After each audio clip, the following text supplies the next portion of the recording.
कंकाल का रहस्य। चौरा गांव के खेतों में इन दिनों खुदाई का काम चल रहा था।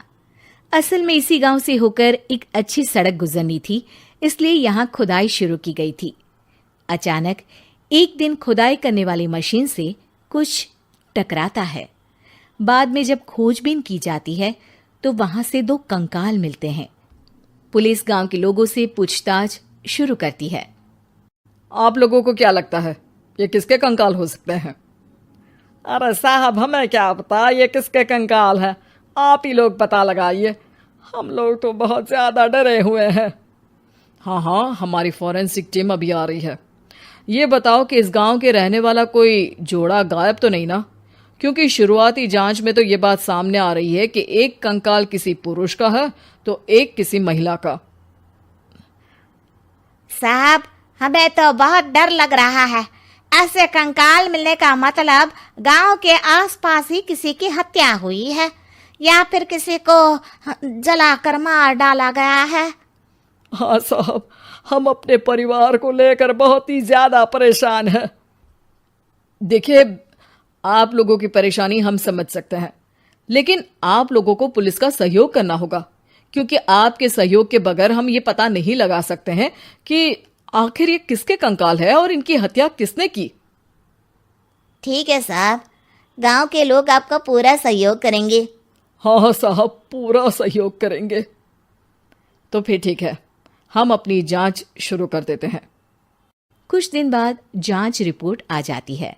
पता चलता है कि ये कंकाल करीब 20 साल पुराने हैं, यानी 20 साल पहले किसी जोड़े की हत्या कर शव को यहाँ पर दबा दिया गया था। इंस्पेक्टर राघव, ये बताओ कि 20 साल पहले की मर्डर मिस्ट्री क्या अब सुलझ सकती है? हाँ सर, क्यों नहीं। लेकिन अब सबूत और गवाह काफी मिट गए होंगे। मुश्किल तो होगी, लेकिन शायद किसी परिवार को इंसाफ मिल सके। इंस्पेक्टर राघव, आप बिल्कुल सही कह रहे हैं। किसी परिवार को तो इंसाफ मिलेगा ही और किसी को उसके किए की सजा भी मिलेगी। जी सर, मैंने तो जांच शुरू भी कर दी है। 20 साल पहले इस गांव के 2 जोड़े अचानक कहीं गायब हो गए थे। मैंने दोनों ही परिवारों के बाकी के सदस्यों से बातचीत शुरू की तो उन्होंने बताया कि उनके बच्चे शहर गए थे, लेकिन आज तक वापस नहीं लौटे हैं। लेकिन ये दोनों शव किस परिवार के सदस्यों के हैं, ये कैसे पता चल सकेगा?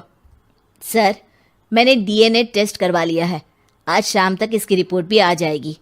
अच्छा, ठीक है। उसी शाम को सर, डीएनए रिपोर्ट के मुताबिक ये दोनों ही लाशें चौरा गांव के रहने वाले प्रधान सुल्तान सिंह के बेटे और बहू की है। लेकिन इनकी हत्याएं किसने की है, ये कैसे पता लगेगा? इसी का तो पता लगाने की कोशिश में जुटा हूं सर।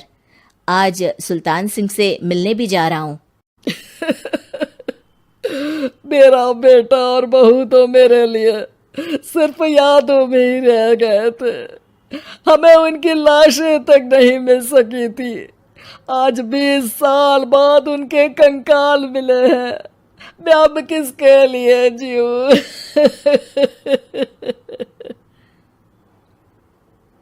लेकिन सर, क्या आपकी किसी से कोई दुश्मनी थी? अपने बेटे बहू की हत्या के लिए आप किसे जिम्मेदार मान रहे हैं? अब मैं किसका नाम बोलूं? मेरी तो किसी से दुश्मनी नहीं थी, बस मेरे बेटे बहू को कोई वापस ला पाता।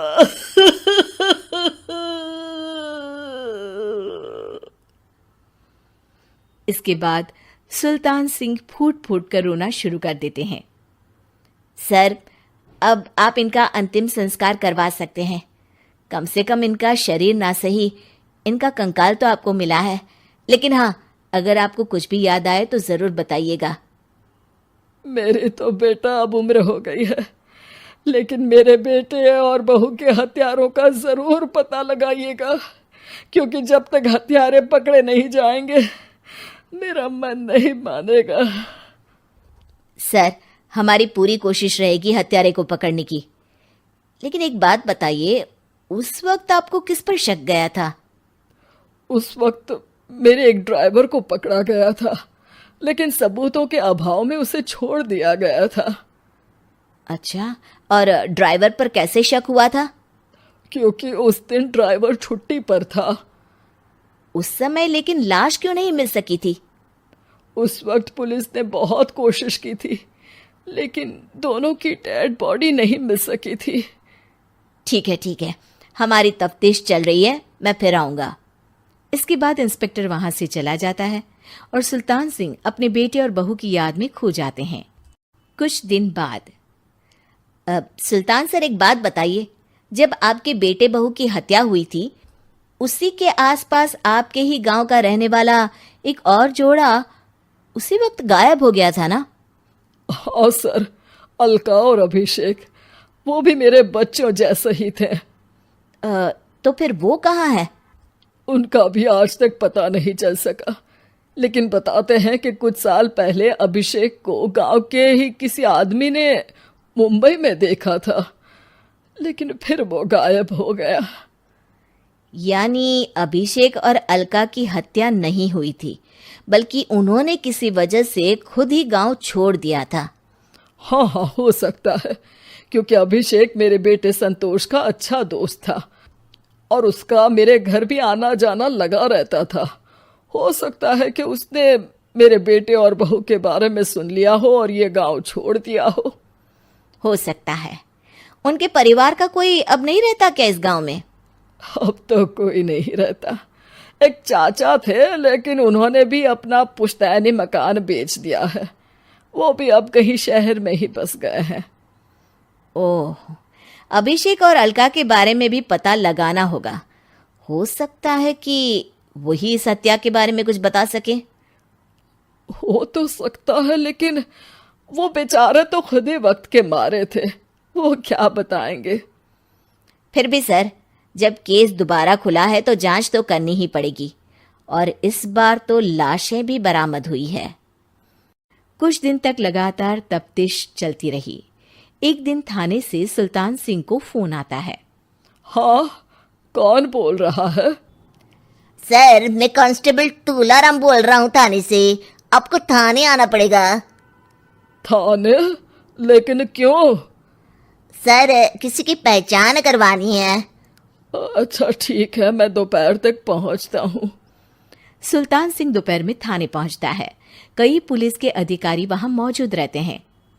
सर, आपके बेटे की हत्या का रहस्य आज शायद सुलझ जाए। अच्छा इंस्पेक्टर राघव, पर वो कैसे? सर, उस आदमी को देखिए, क्या वही अभिषेक है? सुल्तान सिंह की आंखों में हैरानी से आंसू आ जाते हैं। हाँ सर, यही अभिषेक है। ये आपको कहाँ से मिला? सिर्फ अभिषेक ही नहीं, बल्कि इसकी पत्नी अलका भी इसके साथ है। मैडम, जरा अभिषेक की पत्नी को लाइए। जैसे ही अलका को पेश किया जाता है, सुल्तान सिंह जमीन पर गिर जाते हैं।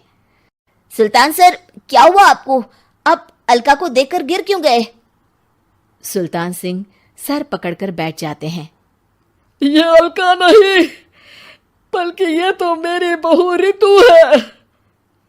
पूरा थाना एक दूसरे का मुंह देखने लगता है। क्या?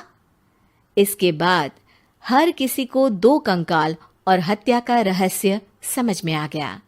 अभिषेक और रितु ने मिलकर संतोष और अलका की हत्या की थी और लाश को जमीन के नीचे दबा दिया था। आज 20 साल बाद इस हत्या का रहस्य खुल सका था कि अवैध प्रेम संबंध में 2 मासूमों की जान गई थी।